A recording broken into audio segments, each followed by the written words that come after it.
আসসালামু আলাইকুম।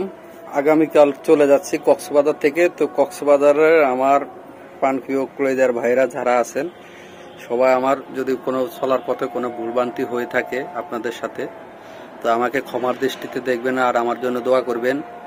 ইনশাআল্লাহ আমি যে নতুন জায়গায় যাচ্ছি ওখানে যেন ভালো থাকি। তো নতুন জায়গায় কোথায় যাচ্ছি এটা আপাতত বলতেছি না, পরবর্তীতে বলবো। তো আপনারা আমার জন্য দোয়া করবেন আর আমিও আপনাদের জন্য দোয়া করি, এবং কি আপনাদের সাথে চলছি, একসাথে ছিলাম, অনেক ভুলভ্রান্তি হয়েছে। তো আমি আপনাদেরকে ক্ষমার দৃষ্টিতে দেখতেছি, আমি আমার পক্ষ থেকে মাফ করে দিছি, আপনারাও আমাকে অবশ্যই ক্ষমার দৃষ্টিতে দেখবেন। কারণ নতুন জায়গা যাচ্ছে, নতুন ভাবে নতুন কিছু করার চিন্তা ভাবনা। তো আপনারা আমার জন্য দোয়া করবেন বেশি বেশি। তো এতদিন ছিলাম, দীর্ঘ প্রায় 4 বছর কক্সবাজার ছিলাম। 4 বছর কক্সবাজার থেকে এখন চলে যাচ্ছি কক্সবাজারকে। গুড বাই কক্সবাজার, নতুন জায়গায় স্বাগতম। তো আপনারা যারা আছেন সবাই আমার জন্য দোয়া করবেন। আল্লাহ যেন আমাকে ভালো রাখে, আল্লাহ যেন আমাকে নেক হায়াত দান করে, আর আপনাদের সাথে যেন থাকতে পারি। আপনাদের সাথে যেমন ছিলাম, যেভাবে ছিলাম মিলেমিশে, ওখানে নতুন জায়গা যেন যাই আর মিলেমিশে থাকতে পারি, সেজন্য আমার জন্য দোয়া করবেন।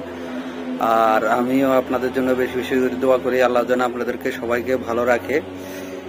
তো নতুন জায়গায় যাচ্ছি, আসলে সেদিক থেকে মনটা কিন্তু অনেক খারাপ, কিন্তু পরিবেশ পরিস্থিতি আসলে কিছু করার নাই। পরিস্থিতি খুবই কঠিন। যখন আপনি ন্যায্য কথা বলবেন, ন্যায্য কিছু চাইবেন, তখনই আপনার পিছে লোক জাগে যাবে, এটাই বাস্তব।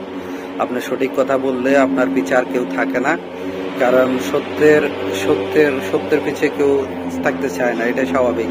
এখন বর্তমানে যে পরিস্থিতি, বর্তমান যুগে, তো সেখানে সত্যর ভালো কথা, ন্যায়ের কথা বলবেন। আপনি আপনার পিছে কেউ নাই, দেখবেন আপনার আশেপাশে কেউ নাই। আর ন্যায়ের কথা বললে আপনার তখন অনেক লোক আপনার শত্রু হয়ে যায়। তো সেদিক থেকে তো যাই হোক, আমি মনে করি যে আল্লাহর হুকুম যাই, আল্লাহ যেটা করে ওটা ভালোর জন্য করে। তো আল্লাহ যা করে ভালোর জন্য করে, এদিক থেকে আমি মাইনা নিচ্ছি। তো আপনারা আমার জন্য দোয়া করবেন। তো যারা আমাকে ভালোবাসেন তারা অবশ্যই আমার জন্য দোয়া করবেন, আর ভিডিওটা অবশ্যই বেশি বেশি করে শেয়ার করবেন, কারণ যেন আমার প্রাণপ্রিয় সবাই জানতে পারে যে আমি এখন কক্সবাজার নাই। তো সেদিক থেকে যে কক্সবাজার ছিলাম অনেকদিন, অনেকের যতটুকু পারছি হেল্প করছি, অনেকের সাথে ছিলাম, অনেকে সময় দিয়েছি, যতটুকু পারছি চেষ্টা করছি। আসলে নিজে থেকে কেউ যদি এলাকার কেউ আসে ফোন দিয়েছে যে বা একটা হোটেল রাখবে, রুম লাগবে একটা, বা কোথায় ঘুরবো, কোথায় কি করবো, আসলে চেষ্টা করছি যে সময় দেওয়ার জন্য, যতটুকু নিজের স্বার্থের মধ্যে খুলেছে ততটুকু সময় দিতে চেষ্টা করছি।